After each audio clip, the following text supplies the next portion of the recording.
ನಾನು ನಿಮಗೆ ಇಲ್ಲೇ ಹೇಳ್ತಾ ಇದ್ದೀನಲ್ಲ, ಸಾಫ್ಟ್ ಕಾರ್ನನ್ನು ಯಾವತ್ತಿಲ್ಲ. ಸಿದ್ದರಾಮಯ್ಯನವ್ರನ್ನ ಅವರು ಮೊದಲನೇ ಸಾರಿ ಮುಖ್ಯಮಂತ್ರಿ ಆಗಿದ್ದಾಗ ನಿಮಗಿದ್ದರೆ 2017ರಲ್ಲಿ ದಸರಾ ಉದ್ಘಾಟನೆ ಮಾಡಬೇಕಾದ್ರೆ ನಾನು ಹೇಳಿದ್ದೆ, ಮಾತು ಹೊರಟು ಆದರೆ ಮೃದು ಹೃದಯ ಅಂತ ಅವತ್ತು ನಾನು ಹೇಳಿದ್ದೆ.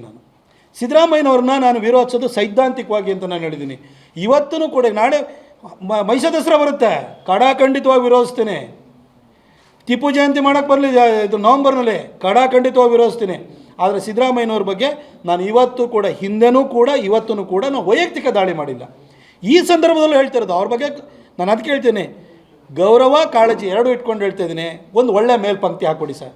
ಹಿಂದಿನವರಿರುವಂಥ ನಾನು ಅದಕ್ಕೆ ಹೇಳ್ತಿದ್ದೀನಿ, ಹಿಂದೆ ಎಲ್ಲರೂ ಎಷ್ಟು ಜನ ಮುಖ್ಯಮಂತ್ರಿಗಳಾಗಿದ್ದಾರೆ ಅವರ ಆರ್ಥಿಕ ಸ್ಥಿತಿಯನ್ನು ಹೋಲಿಸಿದರೆ ಸಿದ್ದರಾಮಯ್ಯನವರು ನನಗೆ ಭ್ರಷ್ಟ ಅಂತ ಹೇಳಲಿಕ್ಕೆ ನನಗೆ ಇಲ್ಲಿವರೆಗೂ ಆಗಿರಲಿಲ್ಲ, ನನಗೆ ಮನಸ್ಸು ಬಂದಿರಲಿಲ್ಲ. ಆದರೆ ಇದು ಯಾಕೆ ಸುಮ್ಮನೆ ನೊಣ ತಿಂದು ಜಾತಿ ಕೆಡಿಸ್ಕೊಳ್ಳೋದು ಅಂತಾರಲ್ಲ, ಈ ನೊಣ ತಿಂದು ಯಾಕೆ ಜಾತಿ ಕೆಡಿಸ್ಕೊಳ್ತಾರೆ? ಅದಕ್ಕೆ ಹೇಳ್ತಾ ಇರೋದು ನಾನು, ಸರ್ ಇದನ್ನು ಬಿಟ್ಬಿಡಿ, ಇದು ಜಾತಿ ಕೆಡಿಸ್ಕೊಳಕ್ಕೆ ಹೋಗ್ಬೇಡಿ, ಇದನ್ನು ಸರೆಂಡರ್ ಮಾಡಿ ಅಂತ ಹೇಳ್ಬಿಟ್ಟು ಅವ್ರು ಗೌರವವಾಗಿ ಹೇಳ್ತಿದ್ದೀನಿ. ಅವ್ರ ಸ್ಥಾನನೂ ಕೂಡ ರಾಜ್ಯದ ಮುಖ್ಯಮಂತ್ರಿ ಅವರು, ಅದಕ್ಕೋಸ್ಕರ ಗೌರವವಾಗಿ ಅವ್ರಿಗೆ ಹೇಳ್ತಾ ಇದ್ದೀನಿ.